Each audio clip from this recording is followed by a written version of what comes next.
Perfect. Well, we can get started. Welcome everybody to our first diversity speaking event.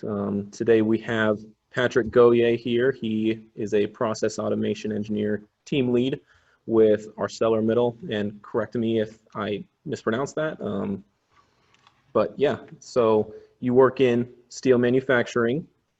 So I've been introducing, I say, look at anything that's steel related, look at any car, look at any plane, anything that has steel on it, most likely you've touched it.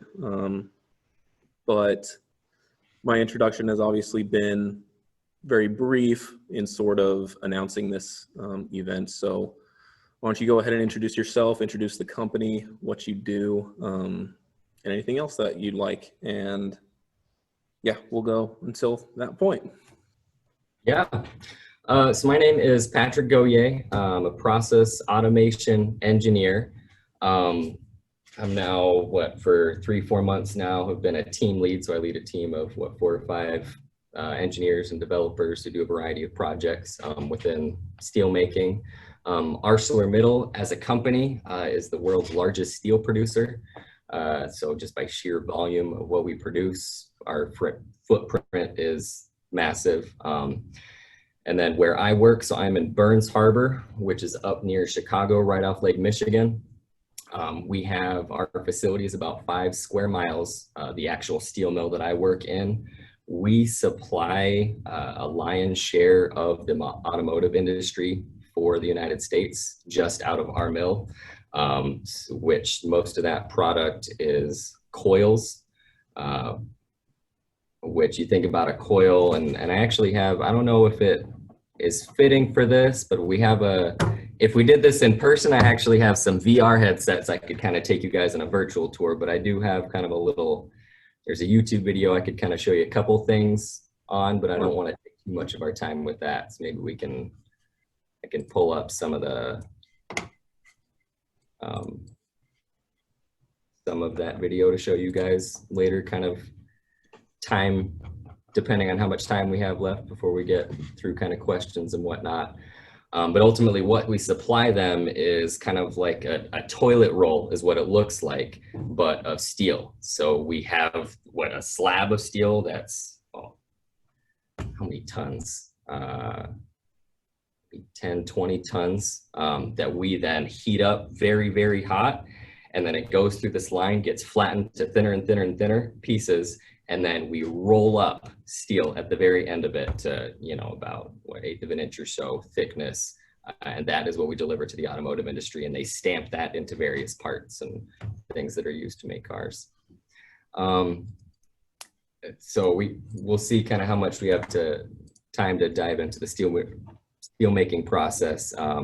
But in terms of education, graduated from high school back in 2008, went to Carmel High School. So I'm a Hoosier. Took a couple years off, went on a mission trip, and then pursued a degree in computer engineering at Purdue University in Lafayette, where you guys are. Then directly out of school, I was recruited to ArcelorMittal, the company I work at now, and have been at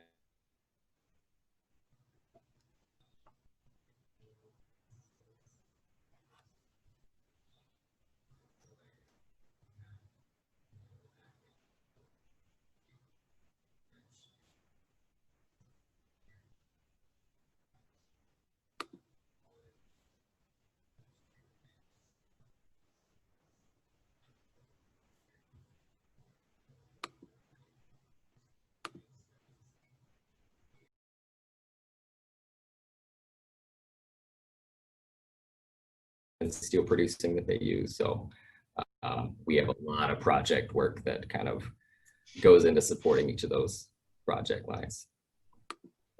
Josh back? Yeah, got bumped off for a little bit. That's fine. All right. While we have a moderator. Excellent. All right, so I just kind of finished going over it pretty quick, kind of some of the things that I've worked on and some of the more kind of technical work. Some of the things I've been involved in. So I don't know if you want to go ahead and move over to the next section. Yep. So really quick, I wanted to talk about your heritage a little bit, your heritage story. You have an interesting last name. And if it wasn't said, then probably go higher.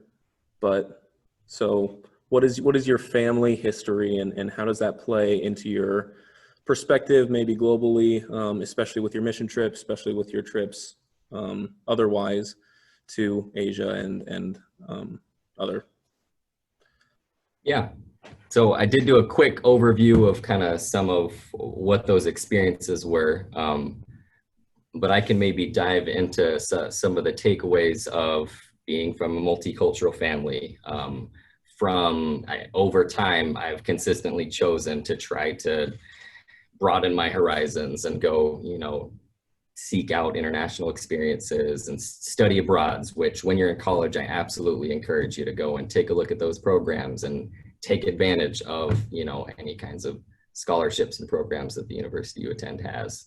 But a big part of kind of what I've gleaned from a lot of those experiences has to come with, I remember a case study that we kind of took time to go through in college, where we took a look at the process of building the Boeing 777. Okay. That plane ended up being just this huge international collaboration of various components. The fuselage came from a country, the ailerons came from another country. And so you have 20 or 30 countries were involved in producing different, pieces of this plane that went into production. And all that was involved to actually be able to bring it together into a working solution.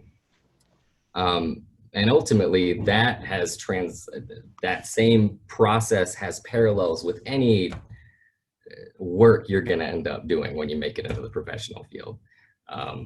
You're very seldom going to just be sitting in an office doing something by yourself with no interaction with other people. So the same principles that made that project possible on a much larger scale are the exact same things that you're applying when you're trying to get things done. Having clearly defined roles within a project, having clearly defined requirements and deliverables, having clear expectations of what everybody's supposed to be doing, knowing what the expectations that other people have of you are, and communication, which is its own whole subject that ultimately I can't say enough about. Being able to effectively listen and interpret what people are expressing, especially when you get into technical fields, being able to just listen and not get shoehorned into what you think is the best solution for a problem, but to be totally open to, what? I've listened to a problem. I know how I would solve it. Let's go around the room and listen to how everybody else thinks it should be solved. And to be able to come out of it with the best solution, which the majority of the time isn't the first thing that I thought of. And ultimately that's a lot of, you talk about diversity. There's a lot of other kinds of diversity other than where you were born, color of your skin, even gender. I mean, just in our group alone, which, we have 5 or 6 engineers, there are a variety of different ways that people approach a problem that we're given just because of their life experience, their technical background, their professional experience, the kinds of things that they've tried and had success with in the past, the culture that they come from, just how much creativity is maybe encouraged versus discouraged. And that's a big cultural one. When you go to different parts of the world, there's very different opinions on, hey, how forthcoming do we want everyone to be with the ideas they have versus I'm only going to share something if I'm absolutely sure that this is, the solution that we need to head towards. But being able to effectively communicate with people who are fundamentally different than you in whatever way that is huge. And I think a lot of that can come from traveling and seeking that out. A lot of it you can start doing now. You're in a high school where even if everybody's from the same area, a lot of people come and have a lot of different experiences, and there's a lot to learn from that. So that's kind of some of my thoughts on the subject. Yeah, absolutely. That was perfect. Um, a lot of thoughts that, us as teachers definitely share. And we have a very diverse background, obviously, in our school. While it's not in Indianapolis, it is the inner city of the greater Lafayette area. So, yes, having all these backgrounds, different skin color, different language backgrounds, but, we all grew up in the same place. Even with that, though, the experiences behind that are amazingly different. So, yes, you hit it right on the head. Um, so I have a list of prepared questions where we're going to move into segment 2. And some of them are deep, but and deep, not in a scary way, hopefully. But a little bit more thought than maybe what we'll get from the audience, but we'll see. So first, the pandemic is obviously a big factor in how we work now, obviously how we're communicating right now. How did the pandemic affect your job specifically? How did your responsibilities move? How did your team structurally change? And how did your preparations in school or your preparations as part of your career leading up to March prepare you for that experience? So I will say one thing that I'll maybe divide this into 2 parts. One big part of it was that being in process automation, the vast majority of my work for the first part of the pandemic was able to go remote. And so I was able to do a lot of my development project meeting work from home, which is very different from kind of in manufacturing. Typically, a lot of what we do is on site because I'm kind of 50-50, where half of what I'm working on is, on a computer screen, working in Visual Studio or iFix or another software. Half of it is going and taking a look at the corresponding hardware somewhere in the mill. And so the day-to-day of that looked very different and was challenging because, again, we were relying on communication of people that were here looking at what I wasn't physically here looking at myself. And so being able to know the right questions to ask to get the information that I needed to be able to support a piece of equipment that was malfunctioning or not behaving as it was supposed to was vital. Which ultimately I've talked about kind of both in every stage of education, you're kind of building that foundation, that ability to be able to effectively communicate with people and both have them understand you and you be able to effectively understand exactly what it is that they're seeing and what they're trying to communicate. And so that kind of, and ultimately, I think your guys' generation is pretty well set up for that. I mean, the fact that we're doing this over Zoom already is you guys kind of having that foundation to be flexible in terms of the medium in which you communicate. So if you're interested in pursuing one of those careers where you're able to work from home and be virtual, this is important to be able to just be comfortable with these tools and to, not have that be an issue where you're sitting down with somebody and they say, hey, a lot of, what we're doing is virtual and you're going to need to do your own project management and whatnot. Say, yeah, I can do that. The second part of it was I ended up getting pulled in June, July. So a few months into the pandemic, into a completely different part of the plant to help out with this huge equipment controls upgrade. Doing something very different than, what I've done with most of my career here at ArcelorMittal. And ultimately it was a lot of work. I put a lot of hours in, I had a couple weeks that were 60, 80 some hours into just getting this upgrade, over and tested and, through all the troubleshooting that we had to do. But ultimately, you think about something like a pandemic where businesses are really pushed and are having to kind of trim things down. And the reason I got pulled over is because they had to let a certain amount of people go, but I was one of the people that stayed, and I had the ability to, they knew what skill set I had, and they said, hey, we need you over here to help get this done. And I said, okay.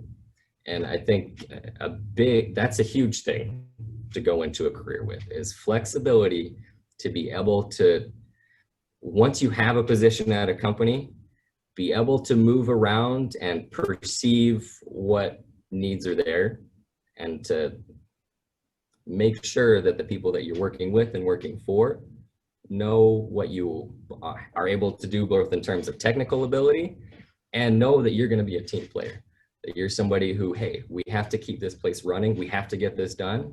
Yeah, I'm willing to put in the time, I'm willing to help out. And that's something that, no matter if you go into a completely non-technical field, and even if you don't, go through anything that I went through, and kind of going through a classical training at college, to then get to an engineering, very typical engineering type position, that's huge. Making sure at any point in time, you're still valuable to the person you're working for, and you're able to meet whatever business needs they have, makes you worth keeping around. When they have to, hey, we went through layoffs where they had to cut, I think, 15% of the workforce. And during those layoffs, I ended up getting a promotion. And so just being perceptive to what business needs are and how you fit into that it's a big deal. So. That's awesome. Yeah. I mean, a lot of hard things had to be swallowed during that pandemic, but for many of us, going to a new part of the plant, huge switch, would shake a lot of people in their boots. And so, yeah, the preparation, making sure that you were valuable, making sure that your skills were known to your company, to your employers, to your upper management. Super important skill set, super important thing to reiterate, especially going through school, making sure that your teachers are aware, hey, we can do this project, give me the next project, and so on. Move that into your career as well. You talked about your long hours, especially in this new project with the new equipment controls unit upgrade. Long hours are sometimes needed, and I have a couple questions about this concept of hustling. I've known you for a little bit, and I don't think that hustle is become too buzzy of a word, but sometimes there's a little bit of a need to hustle as well. So how do you balance that need? Because sometimes, it is the need, because this is steel that we're talking about. It's a pretty big backbone for American manufacturing, for global manufacturing. So it's a need to keep going to work, to put in those hours, especially during the pandemic. So how do you balance that need with your needs at home, building a family, or even your hobbies? Because a lot of these kids aren't even worried about families right now, but they're playing sports, they're working on their cars, they're doing any other number of things. So how do you balance that out? So here's where you get into finding the right job for you. Every company is going to be different in terms of what their expectations are from you, just in terms of how many hours you're putting in a week, or the schedule of those hours when you come into it. And even within a company, like within my company and the salaried side of things, there are very different expectations in my role versus a guy who's doing operations and maintenance versus somebody across the street doing accounting work. That's something ultimately that when you start looking at the kinds of work that interest you, the kinds of things you think you'd be good at, that you'd be able to make a good living at, which is another part of the conversation. A big reason I got into what I do is because I grew up in a family where my dad worked, my mom was able to stay home with us kids, and kind of we were able to have that extra parent at home, and I wanted to be in a line of work where if my wife wanted to, she could have that option with, you know, what I'm able to earn, which what you get into is going to determine that, you know, what kind of life you can provide for your family, you know. And if you don't put any forethought into it, then it's luck of the draw. You know, if you don't start thinking about these things now, then it's whatever falls into your lap is what you're going to do, and you might not have a lot of freedom in what you want to provide to your family or your spouse. And so both that was, you know, in my mind in terms of thinking about what I wanted to get into, and has determined kind of the route I took. But then the work-life balance is something that you have to be thinking about. And as you're interviewing at companies and interning at different places, which that's something you'll probably get into more so in college, but these are things that you can start asking questions even now. If you're thinking, hey, you know what, I think I might enjoy engineering. I think I might enjoy IT work. Talk to a few people who work at companies doing that kind of work. Find out, hey, are you getting calls at midnight, you know, and then having to drive an hour into work and, you know, fix problems? Are you putting in 60-hour weeks? Are you able to kind of have flexible hours? And ultimately, the one thing I'll say on that that's very practical in my experience is project work, where it's kind of future thinking enhancements, building, you know, trying to, so within computer engineering, process automation, a lot of the work we do is trying to incorporate new technologies into the manufacturing process. You have a lot more freedom and leeway. I can ultimately in the morning, within the meetings that I have set up for the day, come in whatever time I want. And at the end of the day, I want to take off, you know, right after lunchtime, I can take off right after lunchtime, because we're more judged on how much project work are we getting done, and not as much, hey, you need to be here to support the operation. So that's something where if you want flexibility, don't go into operations, don't go into equipment maintenance, because those are the kinds of positions where it's like, look, this needs to be kept running, and you need to be here ultimately whenever your workforce is here to run the operation. And so you don't have any leeway in terms of when you come in, when you go home. If you want to skip out early to, you know, go shoot, I'll take off to go watch a soccer game, you know, at like 2 o'clock in the afternoon. But ultimately that's part of when you're looking at careers and you start looking at companies, you got to ask those questions, because that's the only way you find out. It's too late to find that out once you're already working somewhere, because then you're kind of stuck. Yeah, absolutely.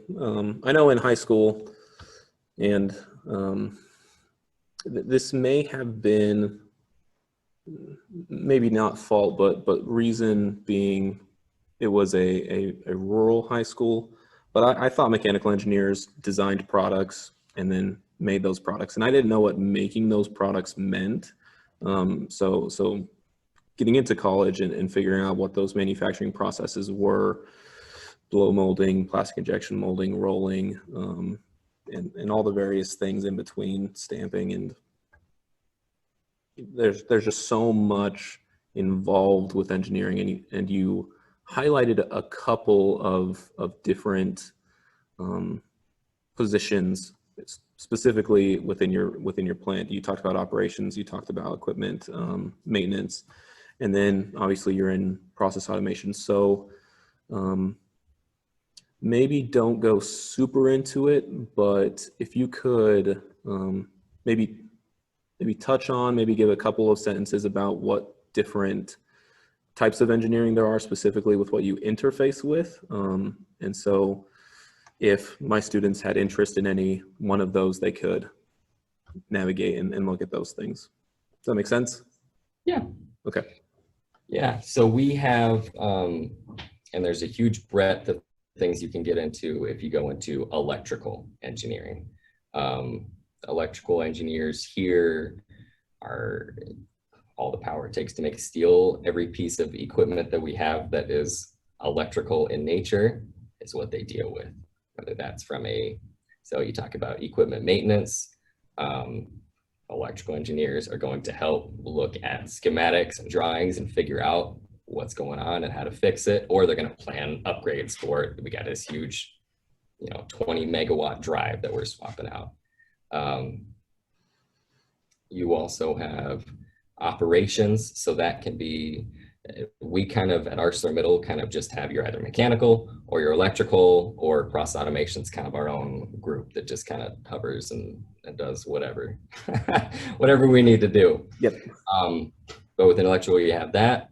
You have operations can be either, which operations is just that your work and your life revolves around kind of the operation of a production line, on trying to plan and move various talent that you have around to support a production line or equipment, or a shop of electricians or craftsmen, doing that kind of work. And then mechanically, our mechanical engineers a lot of times are doing either operations, maintenance, equipment maintenance, because every piece of equipment out here wears out and needs mechanical maintenance. Yes.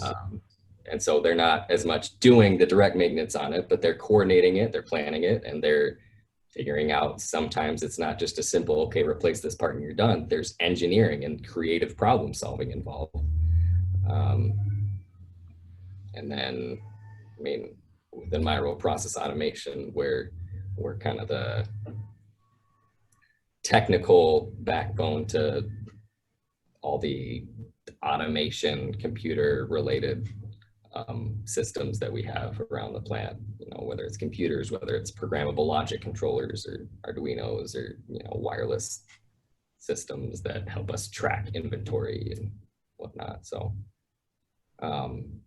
again, we're not as broad in the various types of engineers that we have, because we're very kind of shoehorned into supporting manufacturing and supporting the steel making process. I guess we also do have like metallurgical and materials engineers, who, there's a lot of different things you can go into it, but within steel producing, they do a lot of work around the quality of the product that we're making, and the testing and validation that, look, the specific qualities of this mixture of and grade of steel that we're making meet what the customer is asking for. And so they'll do that. And then we have a whole testing facility where you employ engineers of all different kinds of disciplines to try to come up with new grades and new solutions and different products that we can put out on the market. Awesome. I think you said previously within this that you worked specifically, not specifically, but you supported the introduction of new equipment in new projects.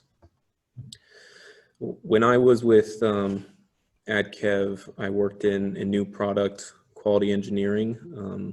So I'm just trying to figure out how much do you see of things that the public will not see for some time, right? So how far in advance do you support a new project or a new product? So are you talking like a steel grade type product, like something that we're making, or are you talking like a technology that we're using that? So the question came about when you talked about your metallurgical engineers. How much R&D are they doing that eventually you see?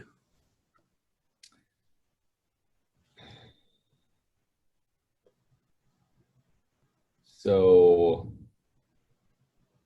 we have, and every big player out there has entire facilities designated to this stuff. Sure. Ultimately, what we see here at my mill are the grades that we're best suited to be able to produce, given the equipment that we have and the workflow that we have. So a lot of what they're working on is never going to make it to my mill. It's going to go to one of the mills on the other side of Chicago or over in Pennsylvania that has equipment that's best suited for that kind of product and mixture.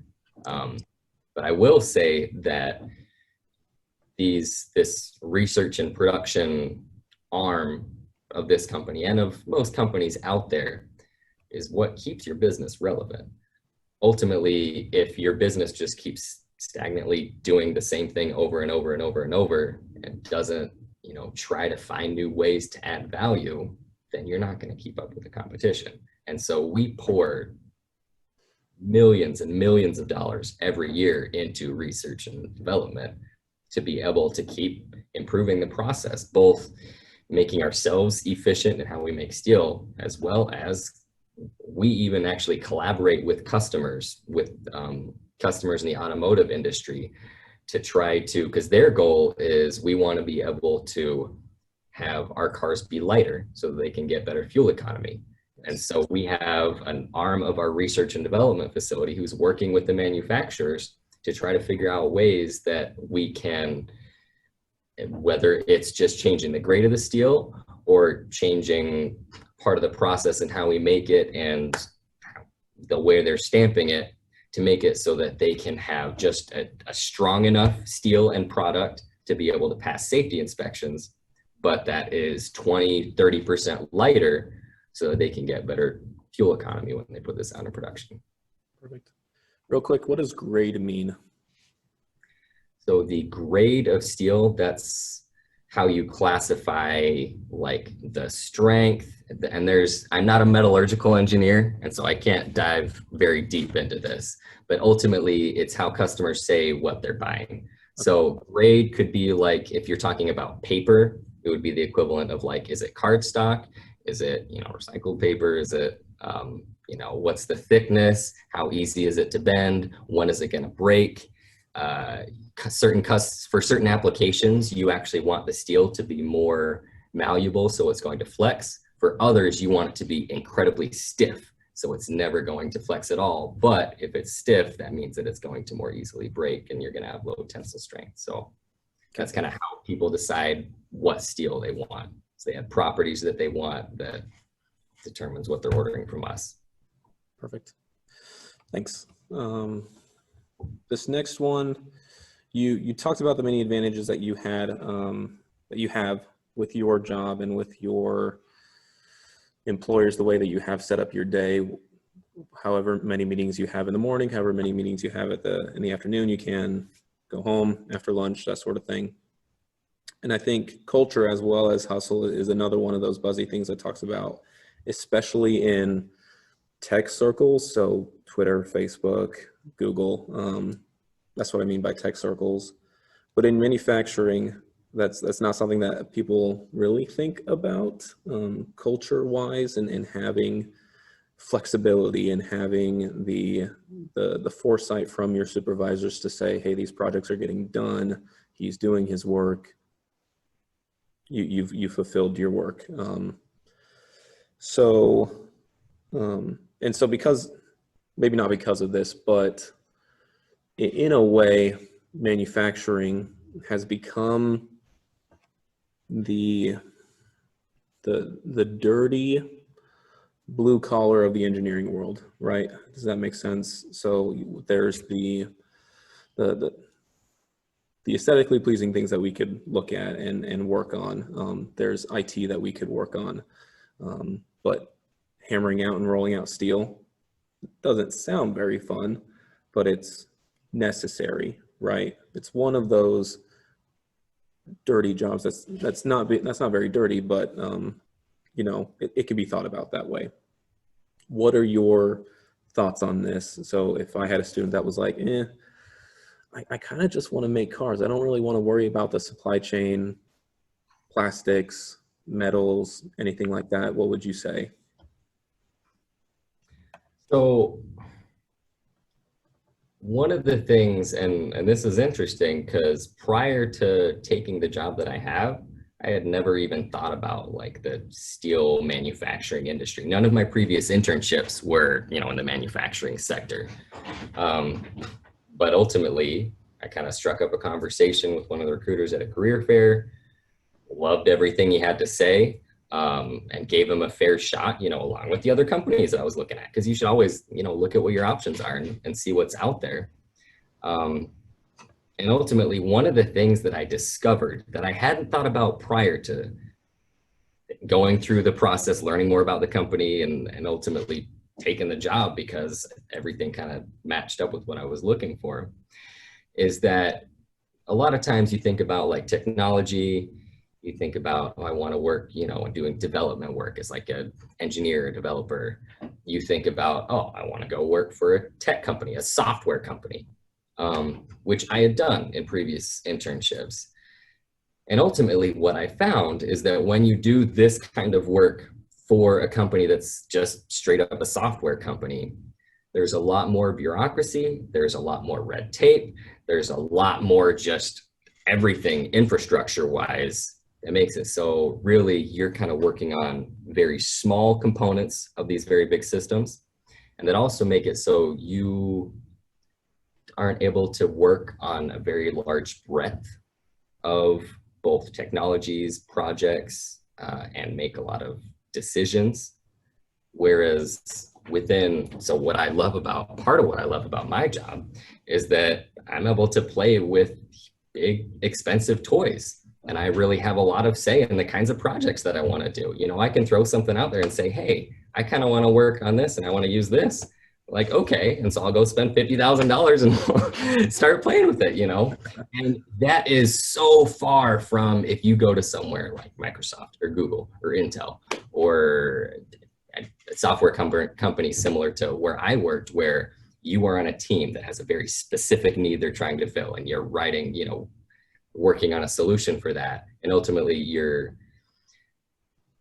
not able to get an exposure or work on the breadth of different kinds of technologies and projects that you can working at a company that's in a different field, but still has those needs, you know, that still wants to leverage technology. And so you think about manufacturing, what makes manufacturing so much fun to work in is that they are, and everybody in the manufacturing sector who's trying to stay relevant is trying to incorporate more automation. They're trying to leverage technology to make everything run better and to make it run cheaper with less people.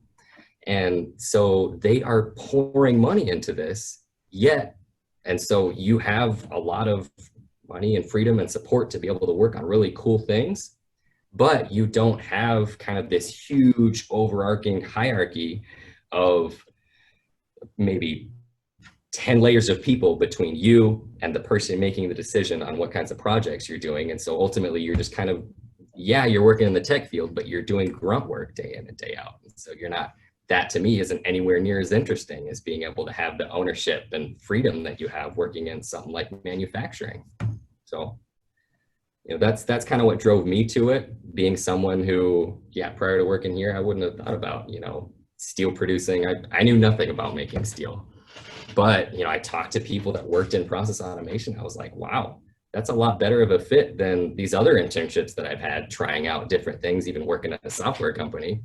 I want to do this. And ultimately, I'm here 5 years later and I love it. Awesome.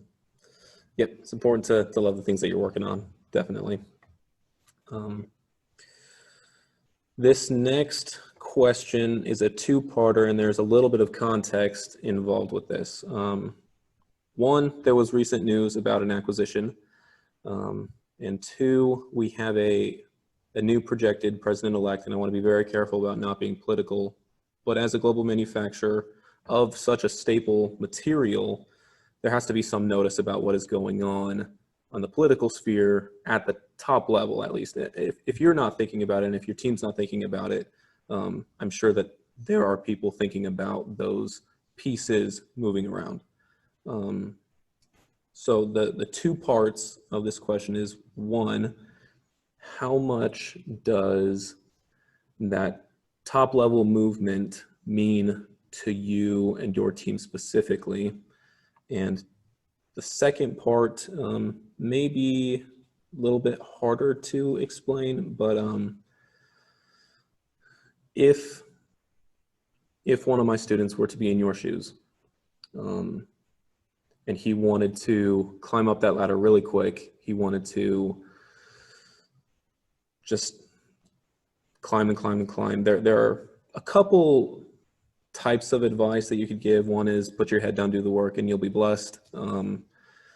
Versus like just try out any channel that you can, put in exhaust the amount of work that you can show your peers, your supervisors, make sure that you know that they're valuable. How much would paying attention to those higher level chess pieces moving affect the hustle game? Okay, so first part of that was how much do those chess pieces affect your specific workflow within your team? Second part is putting stock into those conversations beneficial or not? Okay. So you talk about acquisition, you talk about political climate and how that's changing. Ultimately, part of that conversation is looking at the company that you're thinking about getting a job at. Ultimately, a big part of what I loved about ArcelorMittal was we were this huge global steel producer.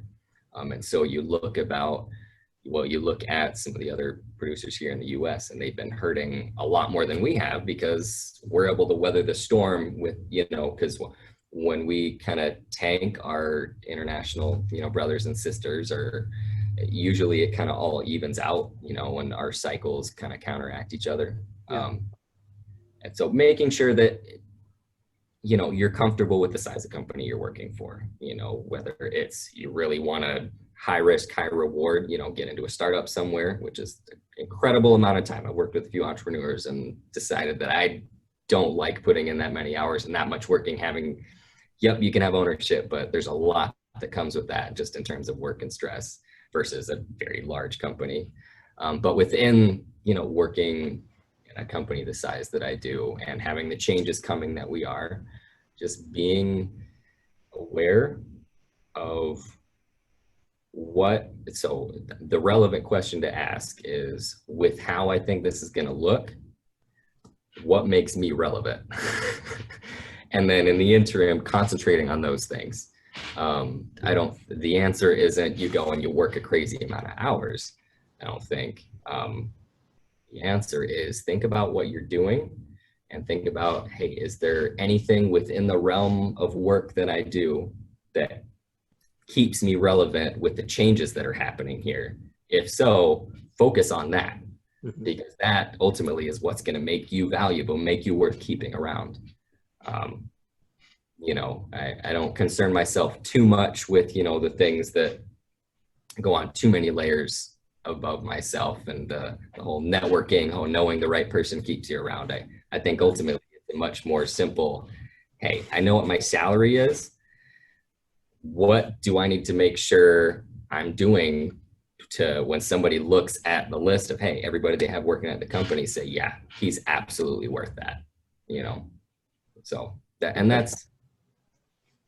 also applies even if you're not in a situation where things are changing like they are.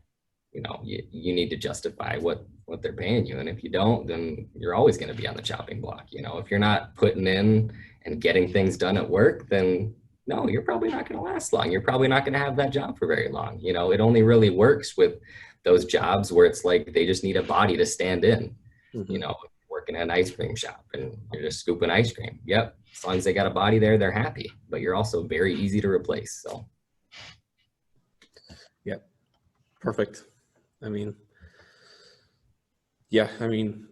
was a weird question to write, and still an even weirder question to orate. But I think you hit it pretty well, and answered that pretty eloquently. So we're gonna transition now. We're gonna have your general remarks by the speaker, and how we're gonna do that. Obviously, if you have any remarks that you want to give to our students, then great. But my question would be: you are at Lafayette Jeff right now. You're 16 years old, okay, and you're a student. You're taking our classes, but you have the hindsight that you do right now. What would you focus on? And then after you have completed your remarks, we'll have Raul pop up and do We'll do five questions. Is that cool, Raul? Okay. Now, are these the questions, these 5 going to be from that list that you sent me, or? Yes, unless we had some type in while we were. Sounds good. So ultimately, looking back, I think there are 2 main things that if you're going through high school that I maybe didn't give as much thought to at the time as looking back I would have. But I think my parents did a good job of at least thinking about what I didn't. Was just how important it is for right now, your primary thing in your life that you're responsible for is education. You can take it seriously, you can slough off and just get by. Ultimately, that is going to determine a whole lot of really whether you even have options further down the road. If right now you aren't doing what you need to do to keep your GPA above, so when I was in high school, I think the big number to stay above was what, 3.5, 3.6. From what I've been hearing, that kind of keeps going up and up and up in terms of your ability to get access to extra scholarships and, you know, those kinds of things, no matter what field you want to get into. Yeah. Making sure you take that seriously ultimately is going to determine whether, when it gets time to start looking at what you can do after high school, whatever that education looks like, whatever that, you know, if you want to go into the trades, becoming a journeyman,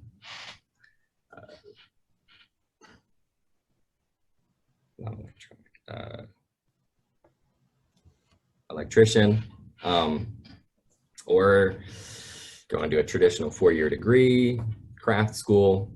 Ultimately, anybody looking at you after you're done with high school is going to have one thing, and along with a variety of other things, but the foundation of what they're evaluating you on is, all right, what's your GPA? How seriously did you take yourself?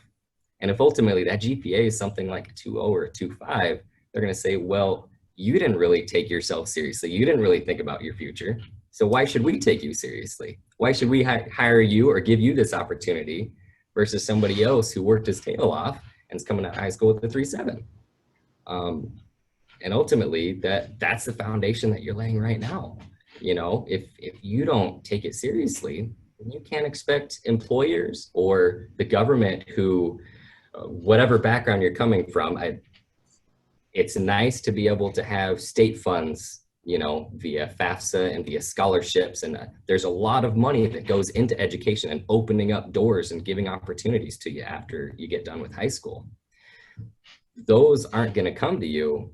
You don't take it seriously and get yourself on that list, you know, which primarily is GPA, but also, you know, looking at extracurriculars and spending time on worthwhile things and not just, I like video games and I play with my boys, but that can't be your primary focus because ultimately that's not worth much of anything. That doesn't make you a marketable asset to somebody looking to invest in you.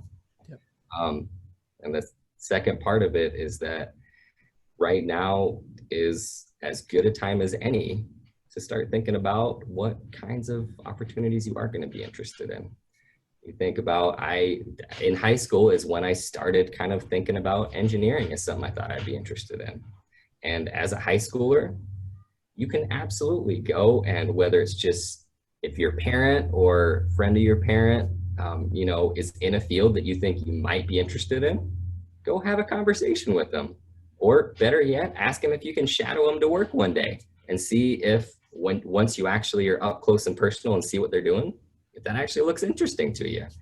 Because ultimately, if you don't do that now, you're just going to be doing that in college, you know, via internships, and you won't have gotten as far in terms of narrowing down what you actually want to do. So, you know, there's no time like the present. Absolutely. Absolutely. All right, Raul, you're up.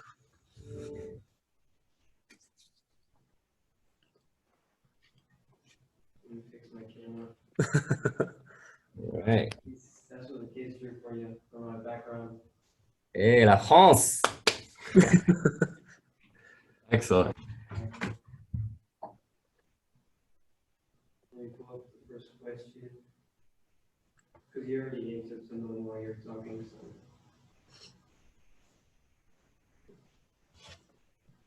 So for you, what's the hardest part of your job?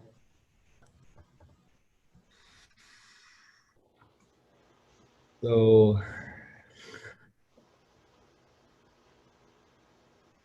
that's a hard, that's one of the questions I looked at and I was like, that's kind of tough to answer. Because ultimately that in any given day, anything can be difficult to try to find a solution for. I'd say that the part of what I like about my job is that I'm always kind of trying to figure out how to do something that I've never done before, which is inherently challenging, but also pretty fun. I'd say the hardest part that I don't particularly enjoy. Yeah, like something you want to avoid. Like, So stuff I would avoid has to do with, so I find very stressful when I have like my boss and my boss's boss and my boss's boss's boss that I have to present things to, and I have to kind of have scrutinizing projects we're doing and things that I have even my engineers that are working on my team working on. I do my best, but I do not enjoy that part of my job very much because I find it pretty stressful, you know, and so kind of having, whether it's a virtual presentation or standing in front of a group of people who it's like, holy crap, any one of these guys could say, hey, this guy's out. I don't have a, you know, and I'm on the street again looking for another job, you know, having to stand up to that level of scrutiny is definitely something that I don't love about my job, but is also determined over time, right? How far up in the company do I want to go? Because the further up you go, the more of that you have to deal with. And I think I'm about as high as I want to be. But it's definitely not something I enjoy. Raul, let's just do one more question. Okay, so this isn't about your work because you already answered some, or talked about some stuff about your job. So I just want to leave off with something outside of work. So outside of work, like, what do you do to like de-stress, like not have to worry about your job for like a day? Yeah. So I'm a big work-life balance guy. I like getting out of the office and trying not to think about anything here while I'm gone. I love, so big motorcycle rider. I have an old Triumph convertible that I like to drive around and work on. My wife and I really enjoy traveling, you know, and just getting away. You know, whether it's a weekend trip or, you know, plan bigger trips in and outside of the country. Like playing sports, I like soccer a lot. And ultimately, a big thing now, you know, just with my stage in life, I'm what, 30 something. I got a family at home. And so I have 2 little boys and another one on the way. And huge part of, you know, why I work and why I'm here is being able to just at the end of the day, go home and be with them. So that's, you know, a big part of how I unwind, as well as a big part of if I got a tough day at work, that's what I look at a picture of them and I'm like, yep, that's why I'm doing it. It's still worth it. So, yep, definitely work for the weekend and work for, you know, family and things that are outside of work, but kind of what makes it worth getting into the right thing. Yep, pictures are a lifesaver. It definitely get me through the day as well. Well, perfect. Thanks so much, Raul. Thanks. Yep, in the classroom. Thank you guys so much for sticking around this long. Patrick, of course, thank you as well for being our inaugural speaker for the series that should be pretty cool. Really appreciate your time. And wish you a good rest of the day. Absolutely. Thanks, guys. Good Thank luck. you. Bye. Yeah. Appreciate it. Have a great rest of your week. You too.